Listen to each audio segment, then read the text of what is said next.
अस्सलाम वालेकुम। आज हमारा मेन फोकस तो रहेगा इक़्तिसादी सर्वे और पाकिस्तान की मईशत के ऊपर, लेकिन कोरोना के ऊपर गुज़श्ता रोज़ भी जो 24 घंटे गुज़रे उसमें 100 से ज़्यादा अमवात और 5,800 नए केसेस रजिस्टर्ड हुए। प्राइम मिनिस्टर ने आज तकरीर करते हुए इस बात का इशारा तो दिया कि जहाँ जहाँ वायलेशंस होंगी एहतियाती तदाबीर की वहाँ सख्ती की जाएगी, लेकिन कुछ इबहाम उन्हें अपने अंदर और अपनी हुकूमत के अंदर दूर करने की ज़रूरत है। बार बार हमें जो फेल्ड दुनिया के एक्सपेरिमेंट्स हैं अमेरिका और इंडिया जैसे, उनके साथ अपना मुआवजा करने की बजाय जो दुनिया के कामयाब तजर्बात हैं उनसे सबक सीखने की कोशिश करनी चाहिए। पाकिस्तान में इस वक्त जो बड़े शहर हैं, अर्बन सेंटर्स हैं, उनके ऊपर दबाव है और शायद मुनासिब हिकमत अमली ये होगी कि इस लॉकडाउन और नॉन लॉकडाउन वाली बहस से निकल जाएं, क्योंकि सियासी एतबार से प्राइम मिनिस्टर साहब अपने आप को एक जगह पे बंद गली में फंसा लेते हैं और फिर उस नुक्ते को बार बार रिपीटेडली 4 माह से वो एक ही तकरीर शुरू करते हैं कि लॉकडाउन करने लगी थी एलीट और मैंने रोक दिया। मसला इस वक्त यह है कि जिस कदर तेज़ी से इसकी स्प्रेड हुई है बड़े शहरों के अंदर, तो बड़े शहरों को टारगेट करके 5 से 10 बड़े शहर पाकिस्तान के चुन लें आप। कराची, लाहौर है, रावलपिंडी, इस्लामाबाद है, फैसलाबाद है, इसी तरीके से आपका हैदराबाद होगा या 2-4 और पेशावर ले लें साथ। उनको आपको फोकस करके वहाँ बहुत सख्ती करनी पड़ेगी। पब्लिक ट्रांसपोर्ट रोकें, वहाँ मॉल्स के ऊपर सख्ती करें। मॉल्स बंद करने पड़ते हैं तो मॉल्स बंद करें, लेकिन इसके अलावा आपके पास चारा कोई नहीं है। आपको ब्रीथिंग स्पेस चाहिए। जब आपका तिब्बी अमला जो है वहाँ तक ये बीमारी पहुँच जाए और वो लोग वल्नरेबल हो जाए, और वो सिर्फ अकेले खुद वल्नरेबल नहीं होते, एक डॉक्टर बीमार होता है तो उसके साथ उसका पूरा घर मुतासर हो जाता है और एक पूरा रिकवरी प्रोसेस है, फिर उसमें से पूरी फैमिली को गुजरना पड़ता है। तो कितनी दिन, ये हफ्तों की बात नहीं, कितने दिन और हम इसी तरीके से पाकिस्तान का निज़ाम ज़िंदगी लेके आगे चल सकते हैं। ये प्राइम मिनिस्टर साहब की तकारीर सुन के और उनके बयानात सुन के गुज़श्ता रोज़ हम जब ये प्रोग्राम कर रहे थे तो ताहिरा अब्दुल्ला हैं, मारूफ समाजी कारकुन हैं, तो उन्होंने कहा कि ये लाइव वर्सेस लाइवलीहुड नहीं है, ये ज़िंदगी और इसका मुकाबला नहीं है कि रोज़गार के मौके के दरमियान। ज़िंदगी और जानो माल का तहफ़्फ़ुज़ दोनों चीज़ें जो हैं ये स्टेट की ज़िम्मेदारी है, तो दोनों चीज़ें देनी है। ज़िंदगी का तहफ़्फ़ुज़ भी यकीनी बनाना है और जानो साथ उसका ज़रिया मुआश जो है उसको भी बरकरार रखने के लिए कोशिश करनी है। लेकिन एक की कीमत के ऊपर यहाँ दूसरा नहीं है। ये मुआवज़ा गलत है कि हमने लोगों की ज़िंदगी बचानी थी और या हमने लोगों का रोज़गार बचाना था, तो एलीट ये चाहती थी कि घर में बंद हो जाए। दोनों चीज़ें करनी है, ये ज़िम्मेदारी है हमारी। तो जो वीकनेसेस हैं उनको जितना जल्दी हम सीख लें, पाकिस्तान की मईशत भी उसी से बचेगी और पाकिस्तान का निज़ाम ज़िंदगी भी उसी से आगे बढ़ेगा। जो आज इक़्तिसादी सर्वे जारी किया गया है, इक़्तिसादी सर्वे के अंदर पाकिस्तान तहरीक इंसाफ की जो पहले साल की बुरी कारकर्दगी थी उसी की कंटिन्यूएशन नज़र आती है। पहले साल में इनको कुछ आइडियाज़ नहीं थे, किसी मनसूबाबंदी के बगैर हुकूमत में आए थे और उसी का खमियाजा पूरे पाकिस्तान को ये भुगतना पड़ा कि इन्होंने इब्तदाई तौर पर 3.2% ग्रोथ का नंबर दिया था, उसको रिवाइज़ करके अब 1.9% पे ले गए। ये पाकिस्तान की शायद चंद बदतरीन सालों में से एक मिसाल होगी कि हमें मैसिवली अपना ग्रोथ का जो नंबर दिया हुआ है उसको रिड्यूस करना पड़े। आप इतनी बड़ी मिस्टेक तो नहीं कर सकते कि 3.2% आपने एस्टिमेट किया था तो एक्चुअल आपका 1.9% निकला। ये तो हो सकता है कि आप 2 या 2.1% कहें, बाद में रिवाइज नंबर डालें तो वो 1.9 निकला है। 3.2 से 1.9 और बजट डेफिसिट 9.1%। 600 अरब की टैक्स रेवेन्यू शॉर्टफॉल पहले साल थी। ये जो आउटगोइंग फिस्कल ईयर है 30 जून को जो ख़त्म होगा, इसमें 5500 अरब का टैक्स रेवेन्यू टारगेट रखा हुआ था। एक ऐसी सूरत हाल के अंदर जब लार्ज स्केल मैन्युफैक्चरिंग 2 सालों से बेड़ा गर्क हुई है, ठप पड़ी हुई है, आपका पूरा मुल्क का निज़ाम ज़िंदगी दरम भरम है, आपकी इक़्तिसादी सूरत हाल चल नहीं रही आगे। 13.25% पे आपने इंटरेस्ट रेट रखे हुए थे, आपकी पूरा फिस्कल का जितना रेवेन्यू था सारा आपका इंटरेस्ट पेमेंट में जाया जा रहा है और आप तवक्को रख रहे हैं कि आपने ग्रोथ भी ले लेनी है, आपने जॉब्स भी दे देनी है। तो बेसिकली एक फॉल्टी अप्रोच के साथ ये पूरा साल चलते रहे हैं। ऊपर से कोरोना आ गया और कोरोना ने उस चीज़ों को मज़ीद एक्सपोज करके एक बड़ी भयानक सूरत में इस वक्त हमारे सामने पेश किया है, जिसमें नेगेटिव, ये ऑफिशियल एस्टिमेट है, प्रोग्राम में डिस्कस करेंगे मेहमानों से, ये ऑफिशियल एस्टिमेट है कि 0.4% नेगेटिव ग्रोथ होगी। और एक ऐसे साल में जब आपको एग्रीकल्चर ने अच्छे नंबर्स दिए लार्ज क्रॉप्स के अंदर, कॉटन में मुश्किलात है लेकिन वीट और राइस वो उसके नंबर्स अभी तक जो सामने आ रहे हैं वो ठीक नज़र आ रहे हैं। तो ये ओवरऑल सूरत हाल है जी। अनएम्प्लॉयमेंट के ऊपर भी प्रोग्राम में बात करेंगे क्योंकि सबसे ज़्यादा जो बुरे तरीके से कोरोना का इम्पैक्ट नज़र आना है और पिछले 2 साल की बुरी इक़्तिसादी सूरत हाल, बहुत बुरी इक़्तिसादी सूरत हाल है। ऑन एवरेज PTI की जो परफॉर्मेंस है इन ऑफिस शायद नेगेटिव 0.9% ऑन एवरेज ग्रोथ निकलती है इनकी, जो ऑफिस में इन्होंने टाइम गुजारा है। तो ऐसी कोई रोज़ी पिक्चर नहीं है प्राइम मिनिस्टर के लिए। 30,000 अरब कहते थे नून लीग कर्ज़ों का बोझ लाद के चलेगी, 43,000 अरब पे पहुँच चुके हैं 2 सालों के अंदर। Fastest ever recorded growth in the history of Pakistan. Overall जो आपकी डेट बर्डन है उसके अंदर ये पैसा कहाँ गया? 9% फिजिकल डेफिसिट है। क्यों हुआ 9% फिजिकल डेफिसिट? या आपको उसकी वजूहात और उसके जवाबात और उन लोगों की अगर आपने जवाब तलबी ना की तो आपका निज़ाम ज़िंदगी आगे बेहतर तरीके से नहीं चल पाएगा। आज के प्रोग्राम में जो हमारे साथ शुरा हैं डॉक्टर हफीज़ पाशा साहब हैं, पाकिस्तान के साबिक़ वज़ीर ख़जाना। इसके अलावा एहसन इकबाल साहब हमारे साथ हैं, पाकिस्तान मुस्लिम लीग नवाज़ के सीनियर रहनुमा भी हैं। और गुज़श्ता रोज़ जब हम ये प्रोग्राम शुरू करने लगे थे उससे थोड़ी देर पहले ही इनका कोरोना का टेस्ट भी पॉजिटिव आया। तो ये एक ऐसी सूरत हाल में है जिसमें इस चैलेंज के ऊपर भी बात कर सकते हैं और इक़्तिसादी सूरत हाल के ऊपर भी बात कर सकते हैं। डॉक्टर हफीज़ पाशा साहब, आपसे आगाज़ करूँगा प्रोग्राम का। सर्वे के ऊपर मेन फाइंडिंग्स आपको क्या नज़र आई? बिस्मिल्लाहिर्रहमानिर्रहीम। देखिए, दो तीन चीज़ें वाज़ेह तौर पर नज़र आई हैं। एक तो जिस तरह आपने कहा इंट्रोडक्शन में, शरह नमू में अफसोस की बात यह है कि पिछले साल इसको हमें 3.3% से कम करके 1.9% पे लाना पड़ा है। और आपको याद होगा मैंने आपके साथ एक प्रोग्राम किया था कुछ अर्सा पहले जब मैंने कहा था कि हमारा अंदाज़ा ये है कि ये 1.9% है, और यही हुआ। अफसोस की बात यह है अब इस साल का जो शरह नमू दिया गया है कि -0.4%, यानी कि -0.4% होगा। इस बार भी मुझे अफसोस से कहना पड़ता है कि ये भी कुछ बड़ा चढ़ा के दिखा गया है। हमारा अंदाज़ा यह है कि जो मुल्क में 18 हमारे सेक्टर्स हैं उनमें से 6 सेक्टर्स ऐसे हैं जिसमें जो शरह नमू बताई गई है इस साल की वो शायद ज़्यादा बताई गई है। मैं आपको एक छोटा सा एग्ज़ाम्पल देता हूँ। इस साल के एस्टिमेट में ये कहा गया है कि कंस्ट्रक्शन सेक्टर में नुमाया तौर पे इजाफा हुआ 8% का। साथ साथ दूसरे टेबल में ये कहा गया है कि पाकिस्तान के प्रोजेक्ट्स पे जो स्पेंडिंग हुई है दोनों प्राइवेट सेक्टर के और पब्लिक सेक्टर के, उनमें कोई इजाफा नहीं है, ज़ीरो इजाफा। तो कंस्ट्रक्शन सेक्टर में 8% इजाफा कैसे हो गया? ऐसे मेरे 5 और एग्जाम्पल है, मैं आपको वक्त नहीं लूँगा। मेरा अपना अंदाज़ा ये है कि शरह नमू इस साल की -1.5 से 2% तक जा सकती है। आगे बढ़िए, अगले साल का जो सबसे अहम टारगेट है इकोनॉमिक सर्वे में जो और प्रेस कॉन्फ्रेंस में जो कहा गया 2.4% इजाफा जीडीपी में। देखिए, इस वक्त आप ये सोचिए कि पिछले साल जब कोरोना नहीं था तो मुश्किल से आप 1.9% हासिल कर पाए। अब कोरोना में बुरी तरह से हम फंसे पड़े हैं और उसके बावजूद आप कह रहे हैं कि शरह नमू 2.4% तक पहुंच जाएगी। देखिए, वक्त आ गया है कि हमें रियलिस्टिक प्लानिंग करनी चाहिए। आपके मुख्तलिफ बैनुल अक़वामी इदारे कह रहे हैं कि अगले साल भी शरह नमू मनफी रहेगा। UN ने कहा -1%, आपके वर्ल्ड बैंक ने -0.02% यानी कि -0.2%। तो कहाँ से आप 2.4% ग्रोथ हासिल कर पाएंगे?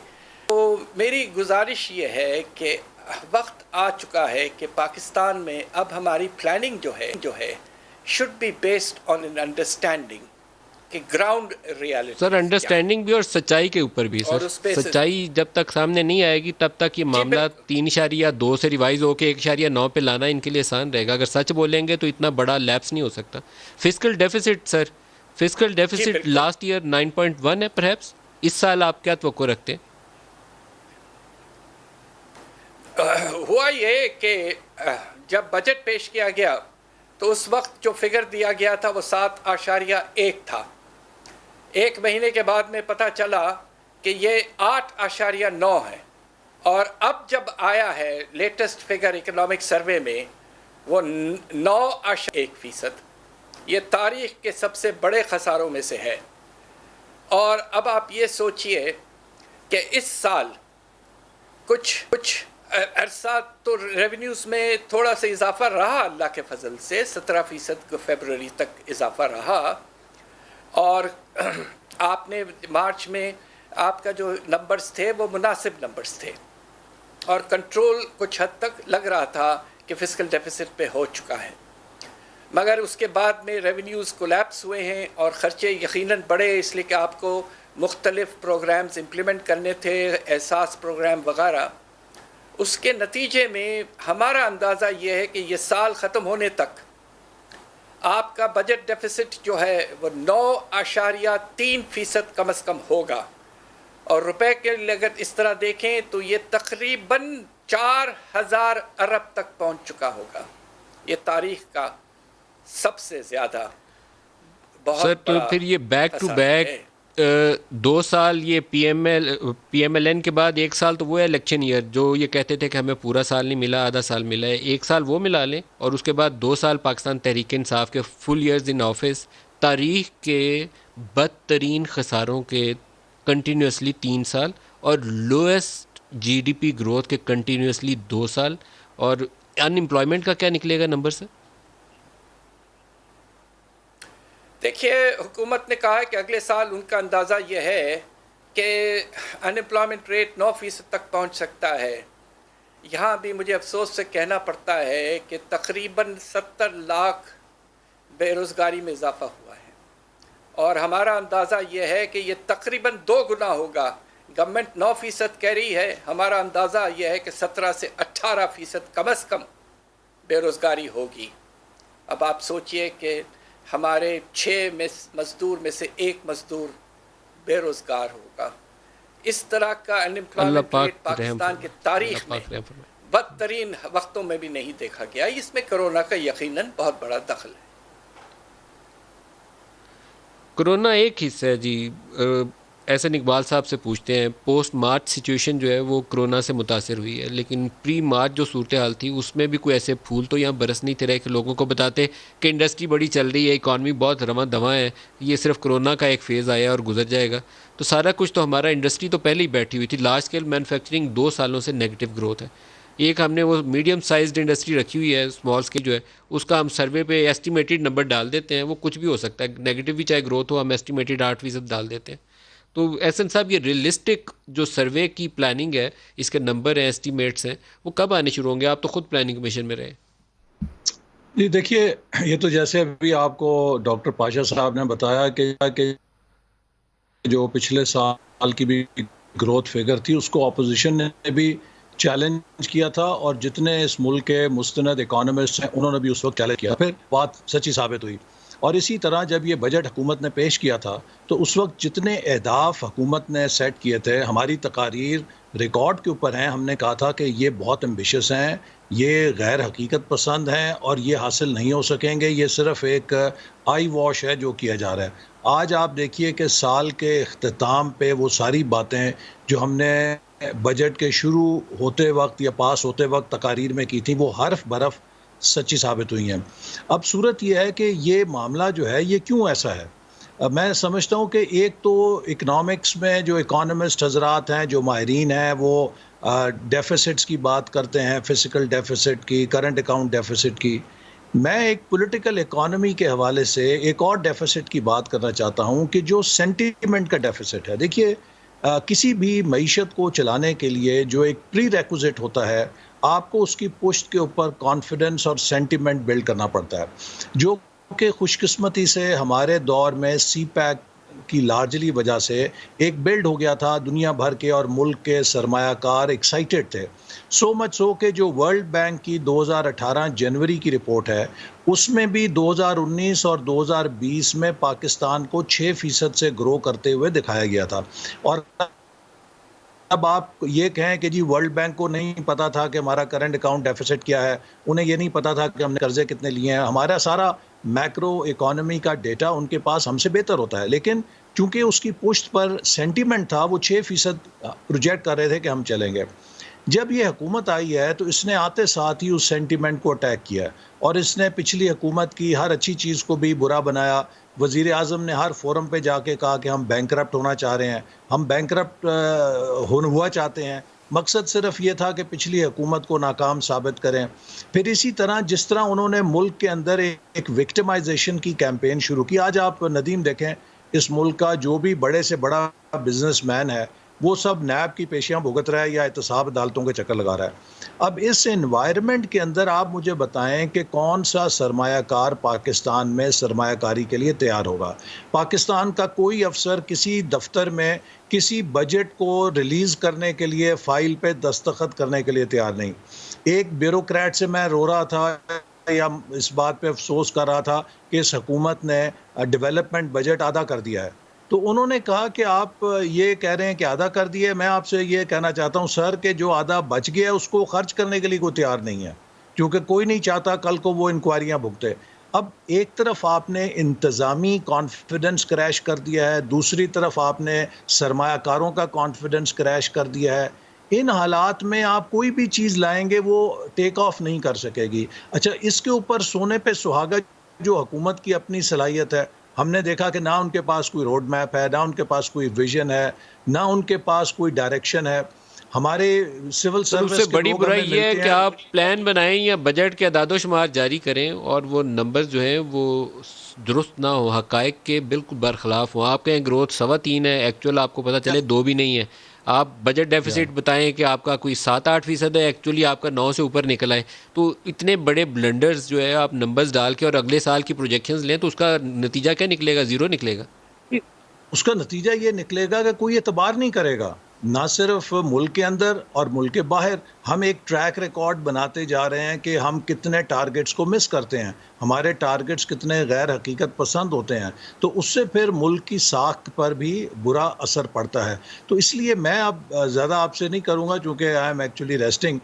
मैं सिर्फ ये बात कह के इजाज़त लूँगा कि देखिए मलिक साहब, एज़ पाकिस्तानी हम सबको अब सोचना होगा, जैसे डॉक्टर पाशा साहब ने भी इंडिकेट किया, कि यहाँ से कोरोना से आगे क्या रास्ता है।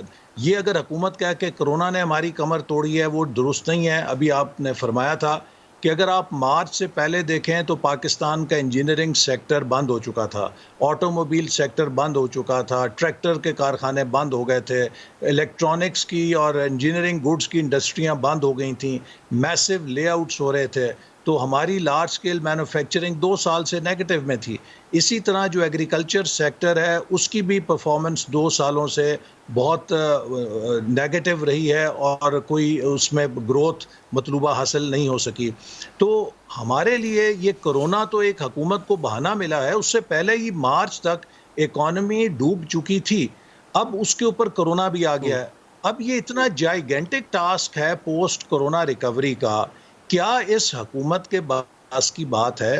क्या ये हुकूमत जो कि इस मुल्क के अंदर पोलराइजेशन पैदा कर रही है, पॉलिटिकल इंस्टेबिलिटी पैदा कर रही है, जो पॉलिटिकल टेम्परेचर्स को मुसलसल बढ़ा रही है, क्या ये उस किस्म की यकजहती पैदा कर सकती है? क्या ये उस किस्म की पॉजिटिव सिनर्जी लेकर आ सकती है कि जिससे हम सब मिलकर इस मुल्क को आगे ले जाने के लिए एक रिकन्स्ट्रक्शन में या उसके रिवाइवल के अंदर किरदार अदा कर सकें जितने भी स्टेक होल्डर हैं? आपकी एसएस साहब, इससे पहले कि आपको खुदा हाफिज़ कहूँ, ये बता दें कि इस वक्त आपकी, शहबाज साहब की, खाकान साहब की तबीयत कैसी है? जी अल्लाह का शुक्र है कि अभी कोई मेजर सिम्टम्स नहीं है। हमने क्वारंटाइन कर लिया है पॉजिटिव रिपोर्ट होने के बाद, लेकिन आपको पता है कि ये 15 दिन का एक साइकिल है। दुआ कीजिए, मेरी आपसे भी दरख्वास्त है और तमाम व्यूअर्स से कि शहबाज साहब के लिए, हम सब के लिए दुआ करें। और मुझे यकीन है कि जिस अल्लाह पाक सारे मुतासर लोगों को सेहत दे, जो इस मर्ज से मुतासर हो रहे हैं, अल्लाह पाक सबको सेहतियाबी दे। कारोबार के लोगों का शुक्रिया अदा करूंगा जिनकी दुआएं आ रही हैं। मुझे यकीन है कि इंशाल्लाह हम रूबा सेहत हो जाएंगे। आपको एक बयान प्राइम मिनिस्टर का सुनवाना है, फिर जाइएगा, वो बयान सुन लें, वो आप ही के मुताल्लिक है। सुनवा दीजिएगा जी, क्या कहा प्राइम मिनिस्टर ने आज अपोजिशन के लिए। अफसोस से कहना पड़ता है कि ये अब अमवात पाकिस्तान में बढ़ेंगी। तो हमारी ऑपोजिशन है, ये चाहते हैं कि ज़्यादा इस मुल्क में अमवात हों, कोरोना से ज़्यादा मुश्किलात आएँ, लॉकडाउन की वजह से इकॉनमी बैठ जाए। अब से मैंने फैसला किया है कि मैं यह प्राइम मिनिस्टर ऑफिस से, वो अब मैं यहाँ से मॉनिटर करूँगा और जो जो अमल नहीं किया जाएगा वहाँ बंद कर दिया जाएगा। मैं आपको आज कहना चाहता हूँ कि हम अब सख्ती करेंगे। ये अपोजिशन की ख्वाहिश के ऊपर जो उनका कमेंट था, वो आपको कैसा लगा? इस पर कमेंट किया है, मैंने कमेंट किया है, ट्वीट भी की थी।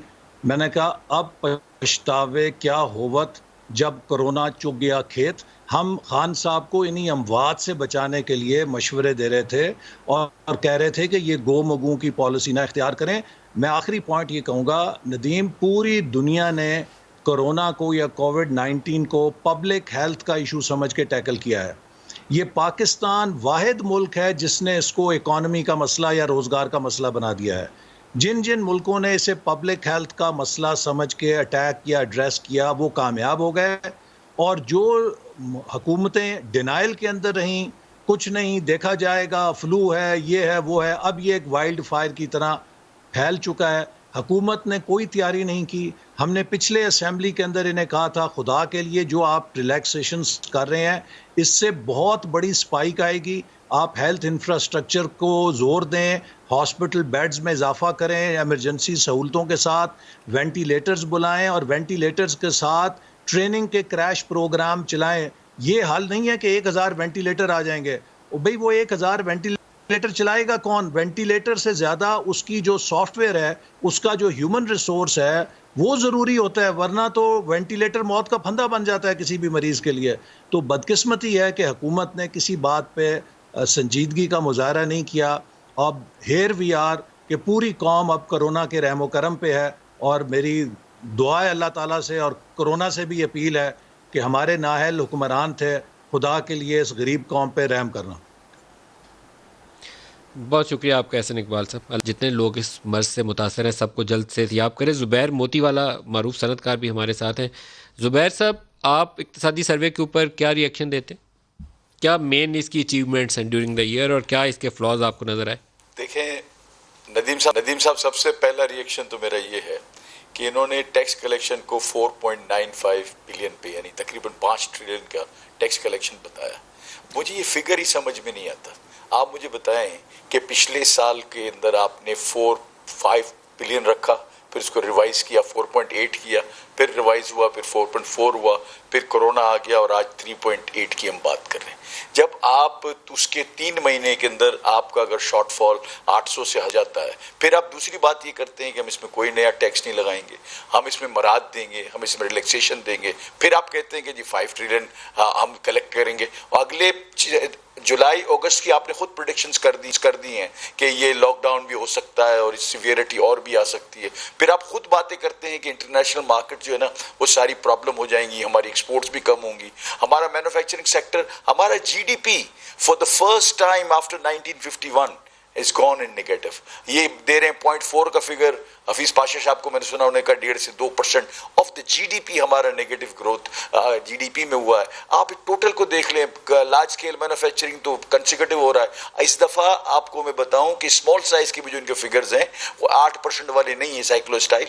आज अब उन्होंने 1.5% दिया है। 1.5% स्मॉल एंड मीडियम साइज का मतलब होता है कि नेगेटिव ग्रोथ। इन तमाम चीजों को अगर आप देखें तो मैं ये समझ में नहीं आता कि ये 5 ट्रिलियन कहां से लेके आएंगे, किधर से होगा। तो ये फिर फिगर्स वही दे रहे हैं जो अचीवेबल नहीं है। अगर आप IMF के साथ आपका प्रोग्राम है, आज सारी दुनिया में, सिर्फ हमारे यहाँ ये कोरोना वायरस नहीं, सारी दुनिया में, क्यों हम इसको हाइड एंड सीक की गेम खेलते हैं? क्यों इंडस्ट्री को आप कॉन्फिडेंस नहीं देते कि हम आपके साथ ये करेंगे? अब ये जो टैक्स कलेक्शन है, फिर साथ में कहते हैं हम कोई वैसे कोई चीजें नहीं करेंगे, कोई हम सख्ती नहीं करेंगे। तो आपको जुबैर साहब ये क्या लगता है, क्योंकि ये इतना गैर हकीकत पसंद हो कि अगर ऐसा टैक्स का नंबर डालेंगे, पिछले साल इन्होंने 5500 अरब का टैक्स रेवेन्यू टारगेट रखा था, पता था हमें कि ये नहीं होना। जब हम कहते थे तो इनके वो बहुत ही दानिश्वर किस्म के वो फाइनेंस मिनिस्टर हैं जो 3 साल पीपल्स पार्टी के दौर में पाकिस्तान की इकॉनमी बिठा के गए थे, हफीज शेख साहब, तो उनको ये बात बहुत नागवार गुजरती थी। अब सूरत हाल ये है कि 3800 अरब भी नहीं इकट्ठा हो रहा,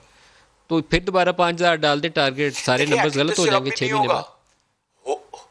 मुझे एक बात बताएं ना नदीम साहब, ये टैक्स किससे आता है?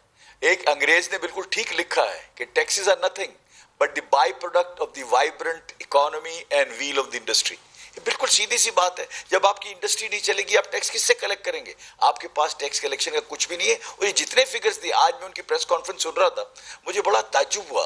उन्होंने प्राइड किस पे दिखाई आपको पता है? आप सुनिए, उन्होंने प्राइड इस बात पे दिखाई कि हमने जो ना नॉन टैक्स रेवेन्यू के अंदर बड़ा इजाफा किया है।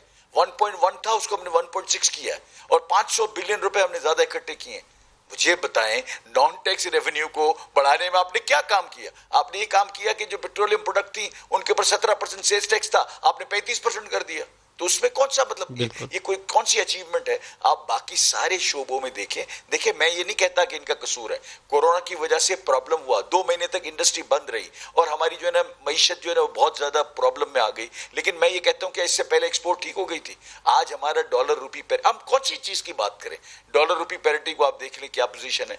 आप अगर इंडस्ट्री की ओनरशिप नहीं लेंगे, उनको कॉम्पिटिटिव नहीं बनाएंगे। और एक मजे की बात मैं आपको नदीम साहब बताऊं कि देखें, वैसा भी ये जो आपका एक्सचेंज रेट है ये 153 से 170 के दरमियान में ये पेंडुलम की तरह घूम रहा है ये पिछले 3-4 महीनों से। कभी 153 हो जाता है, कभी 160, कभी 170, फिर 160। एक बात ये है ये किस तरीके से ये हमारी इंडस्ट्री को और एक्सपोर्ट को मुतासिर करता है? बहुत ज्यादा मुतासिर करता है। ये समझते हैं कि शायद एक्सपोर्टर्स को जब रुपया गिर जाता है तो हमको बड़ा फायदा हो जाता है। मैं आपको एक बात बता दूं कि 50 to 60% हमारा रॉ मटेरियल इंपोर्टेड है, उससे कोई फर्क नहीं पड़ता है कि आप क्या करते हैं। और कॉटन की जो प्राइस है, अगर मैं टेक्सटाइल के हवाले से बात करूं तो वो इंटरनेशनल रेट है, तो हमें उसका कोई फायदा नहीं मिलता। एक बड़ा नुकसान होता है जो हमने बारहा इनको बताया है कि जब आप इस तरह के कोई बड़ी फ्लक्चुएशन होती है, हमें जो है ना ईमेल्स आनी शुरू हो जाती हैं कि आपको तो विंडफॉल आया, आप हमको जो है प्राइस काट के दें, तो उसका भी कोई फायदा नहीं होता। देखें, अगर ऐसा ही होता तो आप मुझे बताएं ना कि जो इनकी डार साहब के जमाने में उसको उन्होंने मेंटेन किया हुआ था 110, 107, 108 रुपए पे, इसके बाद मिफ्ता साहब ने उसको 130 रुपए पे ले गए, अब 160 पे है, तो फिर आपकी एक्सपोर्ट तो डबल हो जानी चाहिए। नहीं हुई ना।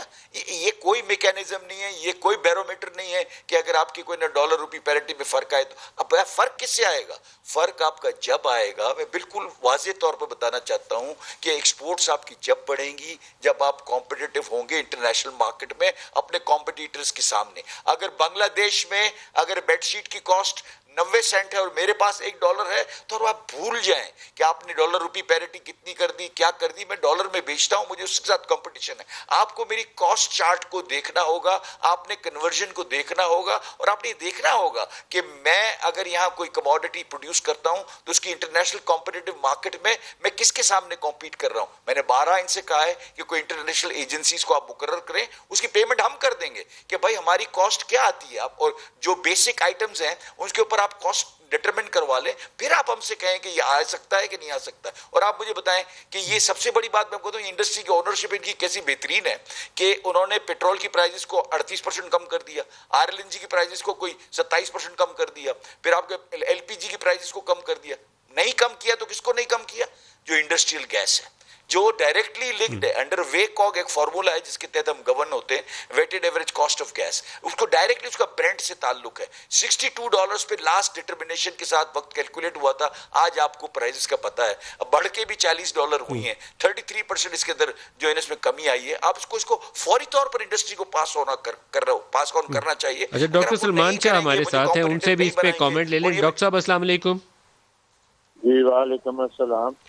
डॉक्टर साहब, 2 मुसलसल साल हैं लार्ज स्केल मैन्युफैक्चरिंग नेगेटिव में और आपकी एक्सपोर्ट्स बढ़ नहीं पाई हैं, टैक्स रेवेन्यूज़ में मैसिव शॉर्टफॉल, और एज ए रिज़ल्ट आपकी फिस्कल डेफिसिट पिछले साल की 9.1 रिवाइज नंबर, इस साल भी इससे कम तो होने वाला नहीं, तो क्या बनेगा हमारा?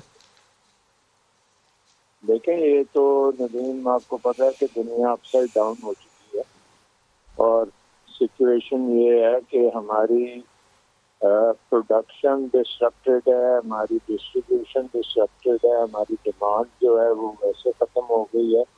तो नाउ आपको ये सारी चीज़ों को एक डिफरेंट नज़र से देखना पड़ेगा। ये जो आप ट्रेडिशनल तरीक़ों से हम देखते हैं, एक स्टेबलाइजेशन होनी चाहिए या क्या होना चाहिए, अब 2 ही है सिर्फ इशूज़ जिसके ऊपर आप फोकस करना चाहिए। एक ये है कि इस वबा से कैसे बचना है और दूसरा है कि इकॉनमी को रिवाइज कैसे करना है। तो अब आपको ग्रोथ चाहिए और जॉब्स चाहिए। पहले जो था आपका स्टेबलाइजेशन प्रोग्राम चल रहा था एनएफ के तहत, तो वो बड़ा ही एक मुश्किल प्रोग्राम था जिसमें आप सलमान शाह साहब, आपकी इंडस्ट्री 2 सालों से नेगेटिव में है लार्ज स्केल, ये कोई पोस्ट कोरोना फिनोमिना नहीं है। माजरत के साथ आपका एक्सपोर्ट सेक्टर 2 साल से 3 साल से फेल हो रहा है, बल्कि 8 सालों से फेल हो रहा है, ये भी नया फिनोमिना नहीं है। तो हमें अपनी बीमारियों का तो पता है, हम उसका इलाज ना पहले कर रहे थे ना अब कर रहे हैं। 13.25% पे हमने इंटरेस्ट रेट रख के इकॉनमी को बहाल करना है, तो फिर तो इकॉनमी बहाल हो गई सर। नहीं, आप ये भी देखें ना कि आपके सर पे जब 20 अरब डॉलर का करंट अकाउंट डेफिसिट हो और 10-15 अरब डॉलर आपने लोन रीफाइनेंस करने हैं और उसके साथ साथ आपके ट्रेड डेफिसिट 35 अरब डॉलर का हो, तो वो उसको डील करने के लिए आपने IMF से माफ़ी मांगी और उनके पास गए और फिर उन्होंने आपको एक डाइट पे लगाया जो आप फॉलो कर रहे थे और वो उस डाइट पे ग्रोथ है ही नहीं थी। दूसरी बात ये है कि आपने पिछले कम से कम 10 सालों में कोई फोकस रिफॉर्म पे नहीं किया। आपने पिछले 10 सालों में दुनिया का सबसे एक्सपेंसिव बिजली का निज़ाम बनाया। आपने हर चीज में रेगुलेटरी अफेयर्स ऐसे बनाए कि गंदम, चीनी, हर चीज जो है वो अब नापैद होती जा रही है। आपका एनर्जी सेक्टर जो है वो हुकूमत के साथ बैठा हुआ एनर्जी के जो डिसीजन हैं वो वहाँ एक माफिया बैठ के करती है अभी भी। तो ये चीजें हैं जिसके ऊपर आपको देखना पड़ेगा कि ये शाह साहब ये अभी इनमें से कैसे करेंगे। जो आपने चैलेंजेस आइडेंटिफाई किए हैं इसमें अभी भी सूरत हाल में कोई तब्दीली नहीं है। ये चीनी, बिजली, पेट्रोलियम वही लोग फैसला करते हैं जो इंडस्ट्री में खुद बैठे हुए हैं। हाँ, क्योंकि आपने एक निज़ाम इस किस्म का बनाया हुआ ना, कोई इस निज़ाम में कंपटीशन नहीं है, इस निज़ाम में सर्वाइवल ऑफ द फिटेस्ट नहीं है, इस निज़ाम में आप जितने मर्जी इनएफिशिएंट हो जाए फिर भी आपको एक मिल जाएगा डोल आउट और आप डोल आउट कर लेंगे। प्राइवेटाइजेशन कोई कर ही नहीं सकता, करने को तैयार ही नहीं है, किसी के पास इतनी जान ही नहीं है कि वो ये करके आगे लेके चल सके। तो देखें दुनिया में आपकी कंपेटिटिवनेस नंबर्स भी आप देख लें। जब हम 2007 एक सवाल बता दें, मुझे ब्रेक की तरफ जाना है। आपको ये नहीं लगता कि जो इक्तिसादी टीम थी मरकज में बैठी हुई 2 सालों में, it has failed to deliver? कोई एक सिंगल एरिया नहीं है जिसमें मुझे लगा हो कि इनकी 2 साल की अचीवमेंट शाबाशी दे दें। 10 साल में जो टीम बैठी थी वो फेल्ड टू डिलीवर है ना। पीटीआई के 2 सालों के ऊपर क्या कहेंगे? वो तो नाकाम हो गई PMLN वाली, अब 2 साल पीटीआई वालों के ऊपर क्या कहेंगे? 2 साल में तो आप IMF प्रोग्राम में बैठे हुए थे, आपके सामने है। आप मुझे बता दें कि वो IMF प्रोग्राम क्यों हुआ था? सर 2 सालों में आप बता दें ना। 2 सालों में आप 3800 आप टैक्स रेवेन्यू के ऊपर बेस आपको मिली थी, आप 3800 भी बैठे हुए हैं। आपकी ग्रोथ रेट आपको GDP की ठीक मिल रही थी 5-5.5% की, आप नेगेटिव में जा चुके हैं। आपकी लार्ज स्केल मैन्युफैक्चरिंग नेगेटिव में चली गई, आपकी अनएम्प्लॉयमेंट रेट ऊपर चली गई, एक्सपोर्ट आपकी 18 अरब डॉलर से ऊपर नहीं गई। तो आपकी अचीवमेंट क्या है सर? नदीम साहब, आपको पता है कि वो जो ग्रोथ थी वो किस बेसिस पे चल रही थी? वो आपका 30-35 अरब डॉलर का ट्रेड डेफिसिट था जो उसको चला रहा था। आपने जो ग्रोथ दिखाई है उसमें आपने IPP के साथ सर अभी भी 14 अरब डॉलर का इन बुरे हालात के अंदर भी ट्रेड डेफिसिट की फोरकास्ट हमने डाली हुई है। उस हालात के अंदर जब सारा कुछ बैठ गया है तो 14 अरब डॉलर अगर हमने 16 अरब डॉलर 30 से बचा के नीचे लेकर आए हैं तो उसकी कॉस्ट के ऊपर 60 अरब डॉलर हमारी इकोनॉमी कॉन्ट्रैक्ट कर गई है। 60 अरब डॉलर। तो look at the cost of adjustment, look at the cost of adjustment, it was a failed approach. नहीं तो आप जरा देखें ना, look at your trade deficit जो जिसपे आप शुरू हुए हैं, जिसने आपको IMF की गोद में बिठाया है, उसको तो जरा एनालाइज करें ना, उसमें क्या था। मैं एक ब्रेक ले लूं जी, वापस आते हैं दोबारा इसके ऊपर और इस पे भी बात करेंगे। एक ब्रेक ले लें, हमारे साथ रहिए।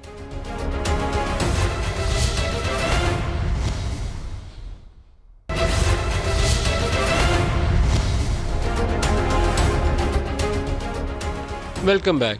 मारूफ इकोनॉमिस्ट अशफाक तोला साहब इस वक्त हमारे साथ हैं। तोला साहब, आपको खुशामदीद कहूँगा। सर्वे के ऊपर आपका एनालिसिस। सर सर्वे के ऊपर एनालिसिस तो ये है कि जो पिछला सर्वे था उसी को देख लें अगर आप, तो उसके फिगर्स की कोई क्रेडिबिलिटी अभी आपको मतलब। और मैं ये समझता हूँ कि अगर आप देखेंगे इसमें तो वो सर्वे जो 3.29% की ग्रोथ दिखा रहा था प्रोविजनल ऑब्वियसली, उसमें जब 40% मुझे इलेक्ट्रिक जनरेशन और जब मनफी आपका जो पॉजिटिव मुझे लार्ज स्केल मैन्युफैक्चरिंग की ग्रोथ नजर आई, तो मैं तो तालिब इल्म हूँ मईशत का और अकाउंटेंसी का, मैं उस वक्त सर पकड़ के बैठ गया था कि यार ये क्या हो।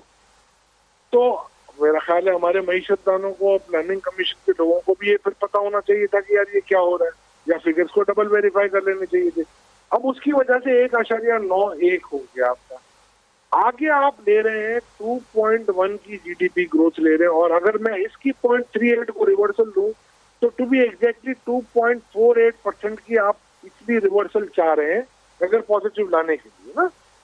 तो मुझे डाउट लग रहा है बिकॉज कि मेरे पास कहीं वो फिगर्स नजर नहीं आ रहे कि जो इस बात को मिटिगेट कर सके कि आगे जाके अव्वल तो खैर आगे का अशफाक तोला साहब, फिगर फजिंग किसे कहते हैं?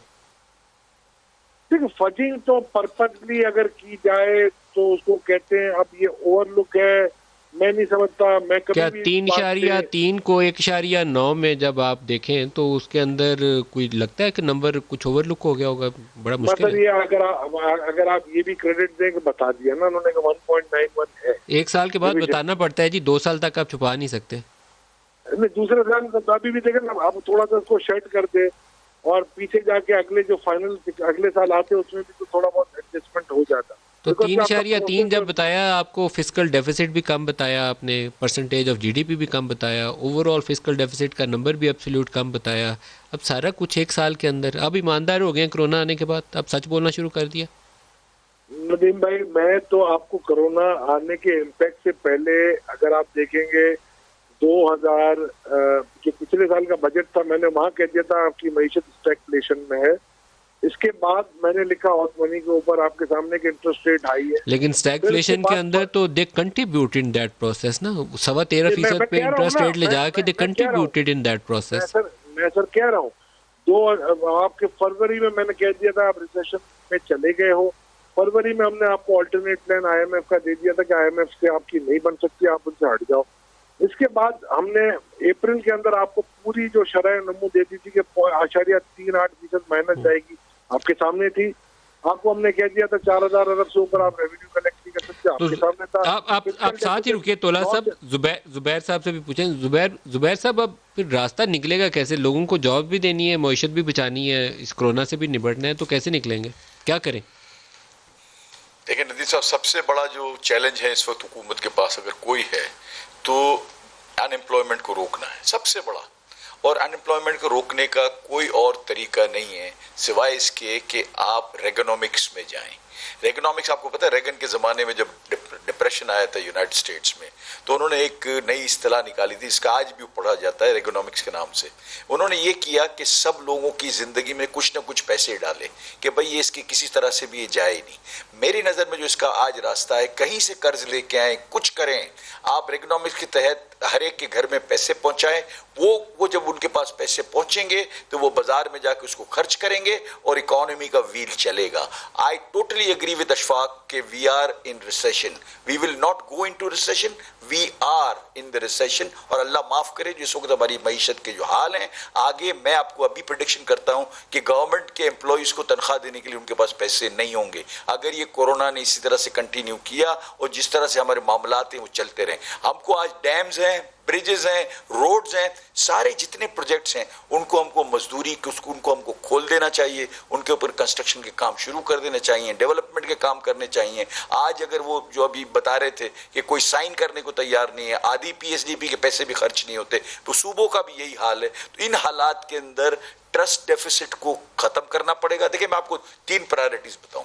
सबसे पहले तो आप ये जो ये नैब वाले जो केसेस हैं जिसके अंदर बिजनेसमैन इन्वॉल्व हैं, उनको आप किसी सूरत के अंदर इसको टेक केयर करें, उसको हटाएं। भले कोई कहता हो कि नहीं कहता हो, नई इन्वेस्टमेंट नहीं आ सकती, इसके अंदर लोग एक्सपेंशन में भी नहीं जाते। नंबर 2 के अंदर आपको ये देखना पड़ेगा कि हमारी एम्प्लॉयमेंट कैसे क्रिएट हो, एम्प्लॉयमेंट फ्रेश एम्प्लॉयमेंट जिसके अंदर हम ये जो लोग हैं उनको हम काम पे लगाएं और उनके घर में हम पैसे पहुंचाएं, काम दे के पैसे पहुंचाएं, ये एहसास प्रोग्राम ये उस तरह से नहीं। नंबर 3 जो हम बात करते हैं वो ये है कि हम उनकी जो मैन्युफैक्चरिंग कॉस्ट है उसको हम डेफिनेटली देखें कि क्या ये झूठ बोलते हैं, क्या मैन्युफैक्चरर झूठ बोलते हैं, क्या एक्सपोर्ट ये ऑर्डर आता है और जानबूझ के मना कर देते हैं कि जब वो प्राइसिंग का प्रॉब्लम आता है, किस जगह पे हम कहाँ खड़े हैं। देखिए TDAP का जो इदारा है वहां प्राइवेट सेक्टर के बंदे को लगाना चाहिए, उसकी सारी जजमेंट्स के ऊपर उसको चलना चाहिए। और ये 3 चीजें जब तक आप नहीं करेंगे, तोला साहब से भी पूछें, तोला साहब आप क्या तजावीज देते हैं इस सूरत हाल से निकलने के लिए? कम ज्यादा करना पड़ेगा। सॉरी क्या तजवीज़ हैं आपके जहन में अशफाक तौला नदीम साहब? साहब क्या पूछा आपने? मैं बताता हूँ। मुल्क भी बचाना है और मईशत भी चलानी, दो चीजें है ना। ये कह देना कि हम सिर्फ टैक्सेस नहीं देंगे और टैक्सेस में छूट मिल जाए, मैं शायद गलत हूँ। मगर इशू ये है नदीम भाई कि आपको इंटरेस्ट रेट कम करना पड़ेगा, 3-4% पे लाना पड़ेगा आपको।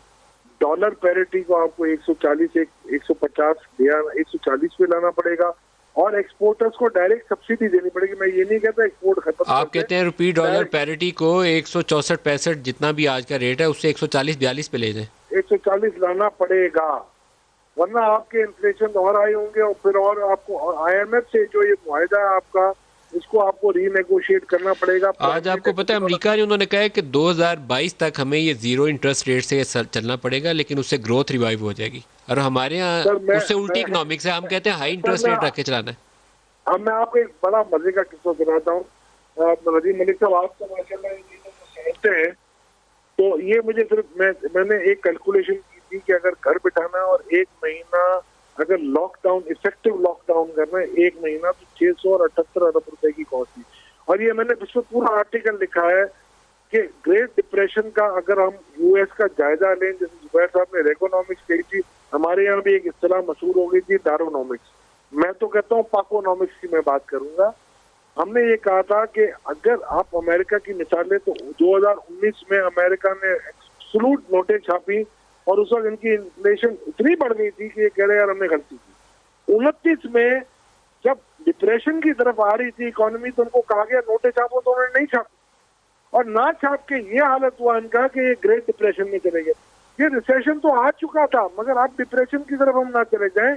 आपने इस पूरे 11 महीने प्रोग्राम का वक्त खत्म हो गया। अशफाक, जुबैर मोतीवाला साहब, आप दोनों का बहुत शुक्रिया। आज के लिए इतना ही, इजाजत दीजिए, खुदा हाफिज़।